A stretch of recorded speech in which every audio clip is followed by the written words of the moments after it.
Hi everyone, welcome back to the Yarn Creations YouTube channel where I talk about everything I do with yarn. My name is Adela and I live in Pretoria in South Africa. Welcome to everyone that's new. If you're new, welcome, and if you're a returning viewer, welcome back. Thank you so much for all the lovely comments on my previous episodes and especially on the last one where I about my hand.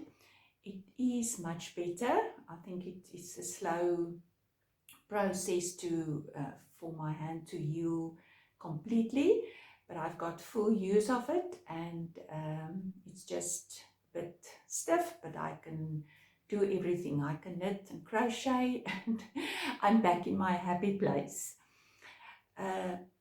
So yes, let's get started.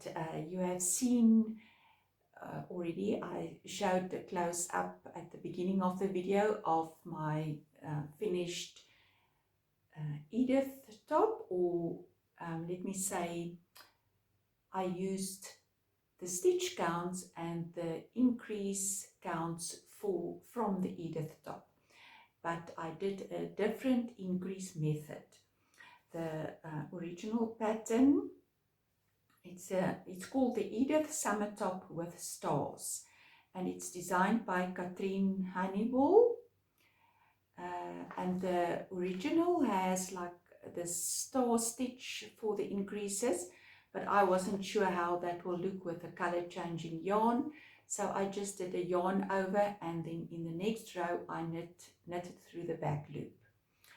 I'm happy with the end result. It's very loose and flowy and comfortable. Today is a little bit on the cooler side, and the sun is, there's some clouds, so the light is changing all the time as the clouds move in front of the sun. But yes, I think next summer I will be able to wear this a lot. I did have to do a little bit of yarn management, or let me say I had to, luckily I had about 4 full balls of the Katia Baby candy 100% cotton left, so I could open the balls a little bit to see which ones will give me more or less the same look on the sleeves. Luckily there was 2 that looked almost the same, because these yarns are, some of them are very different in the balls. They knit up quite differently, as you can see here. This one had a lot of grey, and then some of them had less grey and more blue and this light green color. But I managed to get them to more or less match up. I did do a different edgings. I did moss stitch edgings on the sleeves and the neck and at the bottom, and my usual A-line increases for A-line shaping. So yes, I will probably put this away now for the winter, and I will have a almost never worn summer top for next summer. So that is the Edith top. And then the next project that I did manage to complete is the granny square blanket. Last time I was still busy joining the squares, but they are now completely joined.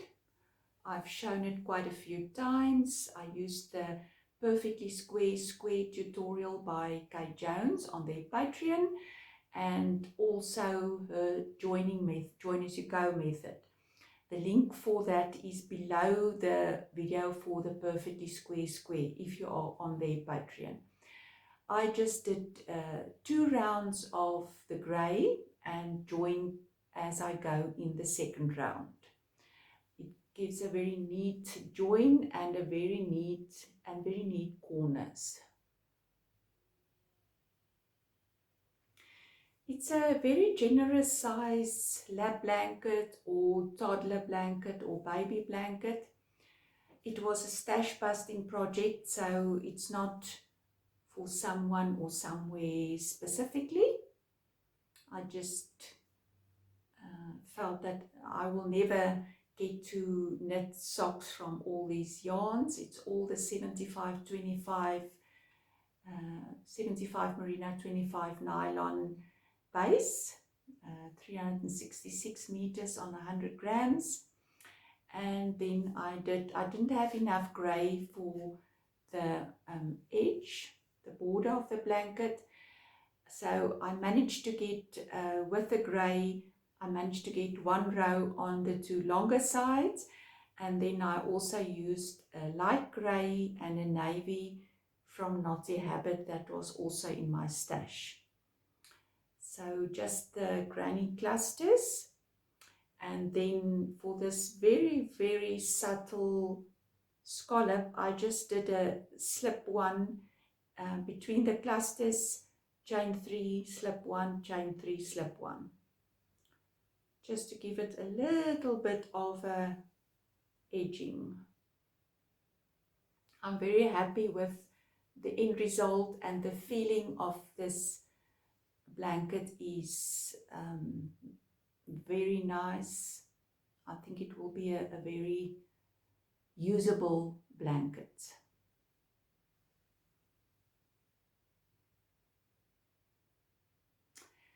So that was my finished objects. As I said in the previous episode, there was about 3 weeks that I couldn't do much, but I'm now back on track.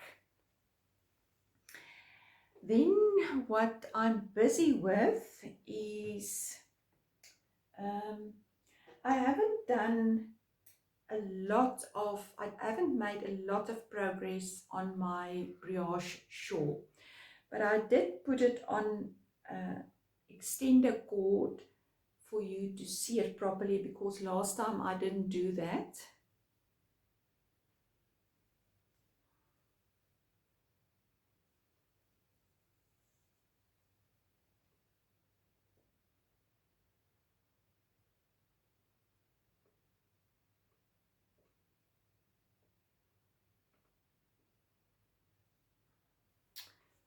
But I think I've still got, I still have to do quite a lot of knitting on this, but I don't mind. It's way too, I need some depth on it. It's still not big enough, not nearly big enough. I really want like a schlanket, as Stephen West called them. So I will have to do another row of increases. I'm going to put in a lifeline and try and do only half of the increases and then half of the amount of rows. That will be approximately this much, and then I think it will be a good size. It feels lovely on me, so I'm happy to continue with it. I will probably knit on it for the rest of the winter, because it is a slow process, but I don't mind.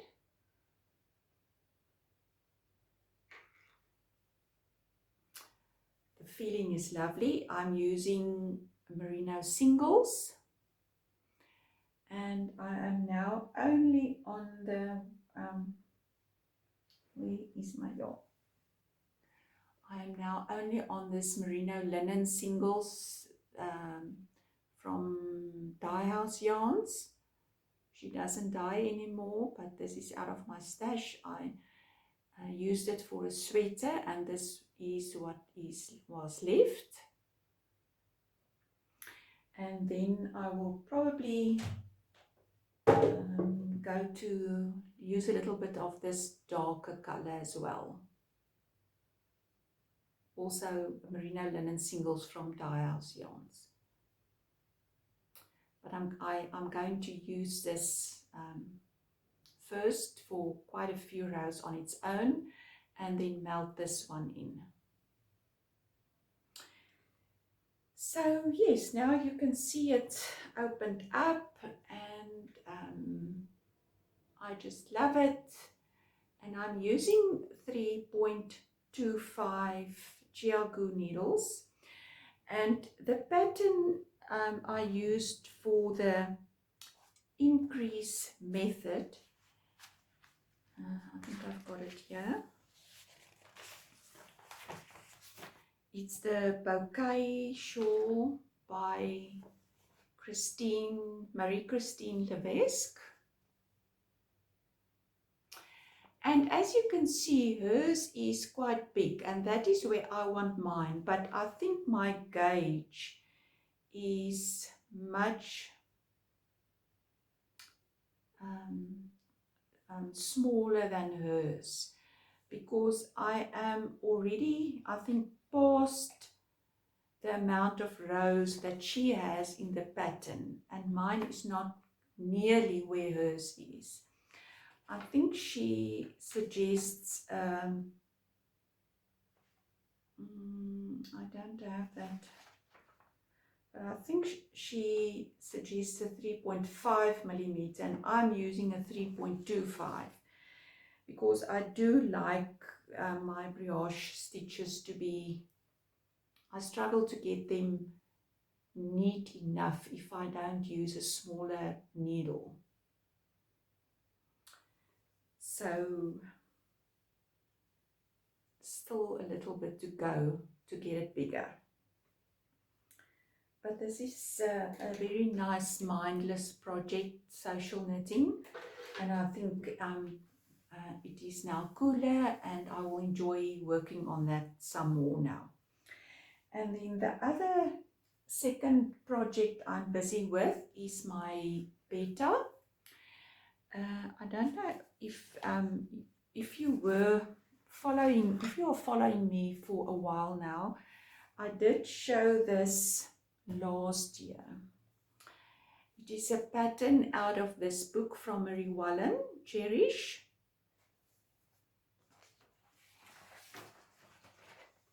And this is the book.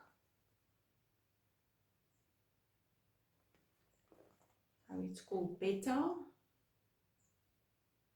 Not sure if I'm pronouncing it correctly. And of course, in this book, and all her current designs are all done in the Marie Wallin British breeds, her own brand of yarn, which I can't afford. So I'm using Rowan felted tweed. Now, this pattern is a remake of Fleur. That was an older design. This is not a very good picture, but this was the original design, which she just redesigned for the book. And in Fleur, for Fleur, she still designed with Rowan felted tweed. So I went back to that pattern and looked at the colors that was used in that pattern, and I've bought them last year at the Arthur Bale sale. I think it was the July sale. There was only one color that I couldn't find that was discontinued, so it was a rusty orangey color, so I replaced that for a peach. So I can show you how far I am. I have done the sleeves.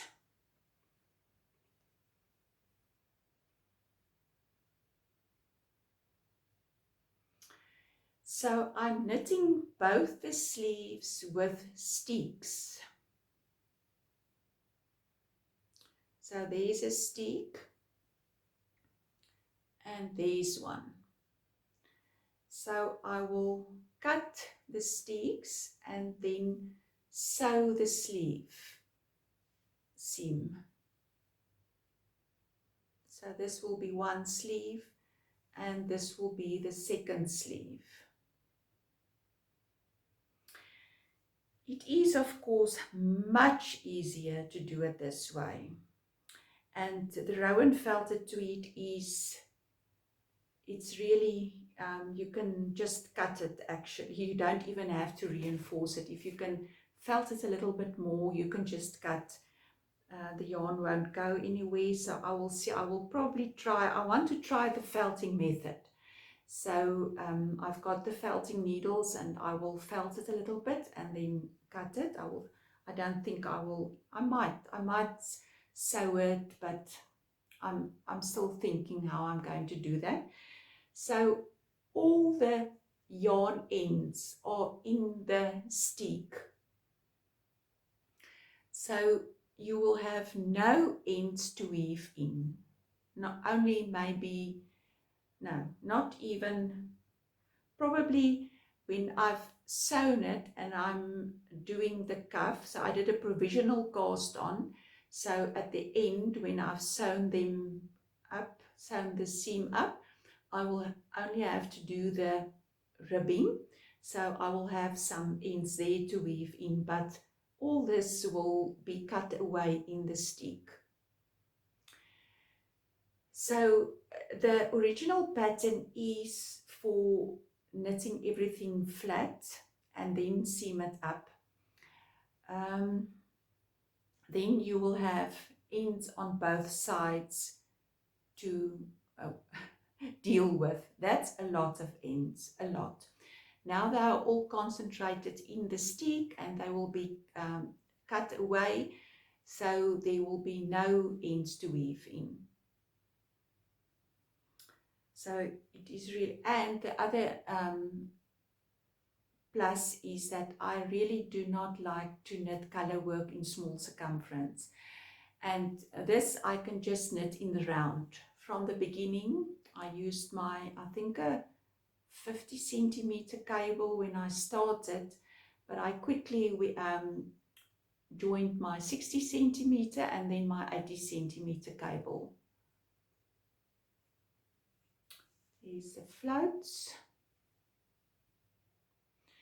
There's only one part of the pattern that you might have to catch the float, say once.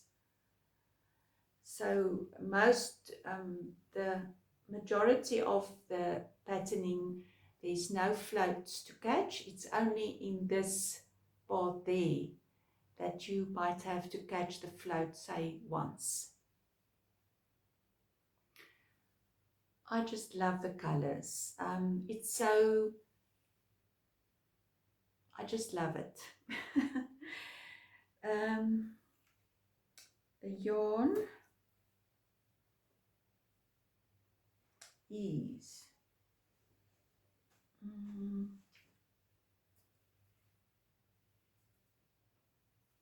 oh, here it is, sorry.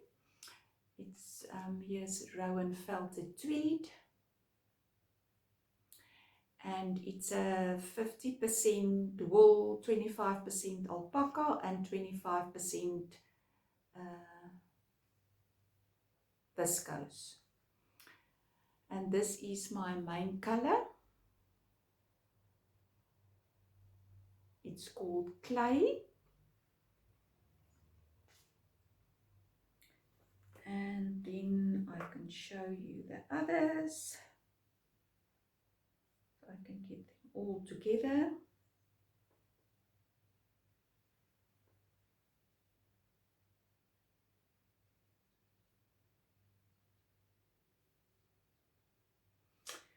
So it was only this color that is not in the fleur pattern. It was a more orange color that was discontinued, but I replaced it with this peach.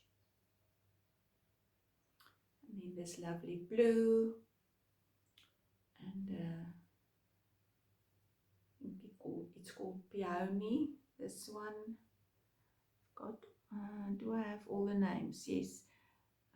Yeah, this is peony, and this is maritime, this is peach, This is mineral and avocado and amethyst.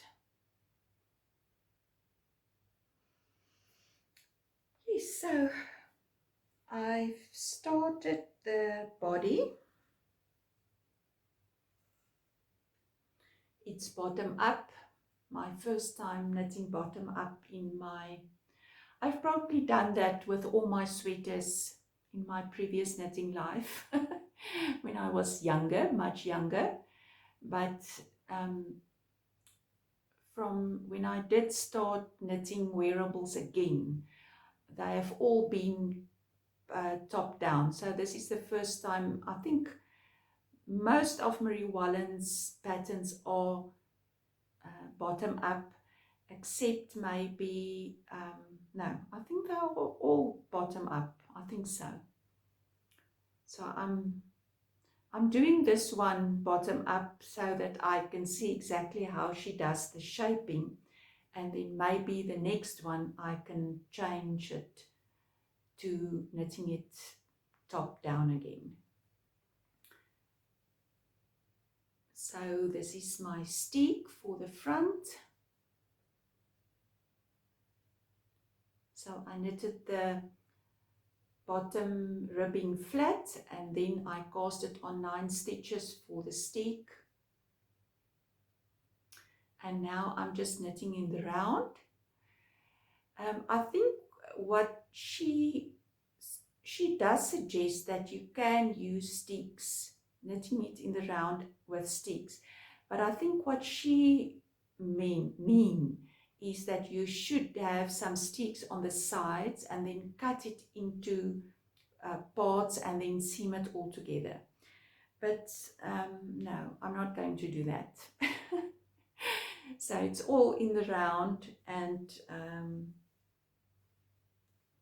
here's the ends, and they will all be cut away, so there will also be no ends to weave in for the body. But I think this is going, the 2 sleeves, I knitted them in a week. They went so fast, but I think the body's going to take a while longer. It's a lot of stitches. And because the pattern asks for a 3.25 millimeter needle and her gauge is 29 stitches, my gauge is 27 stitches on 10 centimeters because I'm using a 3.5. I wanted my fabric to be a little bit softer. The 29 stitch gauge results in a very firm, almost stiff fabric. So I wanted it to be a little bit softer and looser. So I did have to do some calculations, but I used the sleeve. Where is it now? I didn't do a gauge swatch. My sleeve was my gauge swatch. So I knew, normally I would have started with the large for my sleeves, but I knew my gauge would be a little bit looser. So I started with a medium and then I increased up to the stitch count for the large. And so I used this as my gauge swatch. Couldn't get a better gauge swatch. Nice and big. So when I measured it, I came to 27 stitches. So that is from that I calculated how many stitches I wanted to start with. The pattern has a lot of positive ease. I think about 25 centimeters of positive ease. So you can, I think it goes up to a, let's see quickly.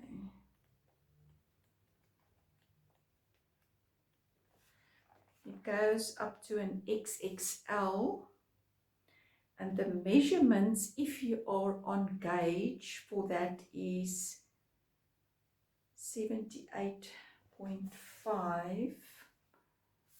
So that is 140, 150, a little bit more than 150 centimeter in circumference for the body. She gives you the actual bust size there, and then she gives you the measurement of the garment there. So you have to work between your actual size and the measurements. So it's very important to look at the measurements of the finished garment. So with my gauge, the large would have been, I would probably have increased or started with the XL for the bottom part, because I've got a 15 centimeter difference between my largest part and my bust. So that's why I always do A-line shaping. So if I started with the XXL, the XL, it would have been way too big, especially because I've got a bit of a looser gauge. So I worked out what measurement I wanted. I went down to about 20 centimeters of positive ease. It's a very oversized cardigan, as you can see. And according to my gauge, I worked out of how many stitches I wanted to start with. And that is just, I think about 10 or 15 stitches more than the medium, where I would have normally started with an extra large. So it's very important to make sure of, if your gauge is not the same as the pattern, to do those calculations. So I wanted, because I'm 115 centimeters here, and I worked out for 135 centimeters. So that is 10 centimeters go into that 13.5 times. So I did a calculations, 13.5 times 27 stitches, and then I just made sure that the pattern will fit in the way she wanted it to fit in on both sides of the button band. So I know that's probably not very well explained.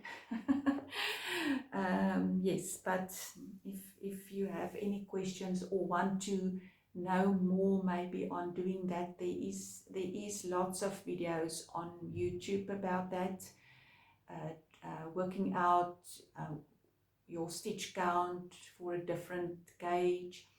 And there is also videos on YouTube for knitting both the sleeves at the same time with steeks. That's where I learned it, on the YouTube, here on the YouTube University. So yes, that is my Betha, and I'm enjoying it very much. I'm really enjoying the process of knitting it.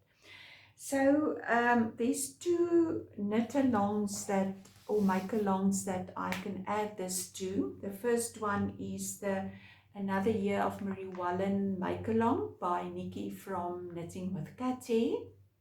That is still going on until August. So hopefully I will be able to do a post in the Another Year of Marie Wallin FO hashtag as well, before roundabout way before July, I hope, so that I can still wear it this winter. And then Michelle from Happy Ever Yarn is also hosting a color work make along or knit along, and it's called Hey Color Work. So I can also add it into that hashtag, just to to be part of the community. I'm not that, I don't know, how can I say this? I'm not, it doesn't matter a lot to me to win a prize. For me, it's more about the community and to be part of the knitting community and the yarn community, and be part of a make along or a knit along is always fun. It's always fun to be part of that. I think I've said everything I wanted to say about this. I'm trying to make notes so that when I have to do another one, I will have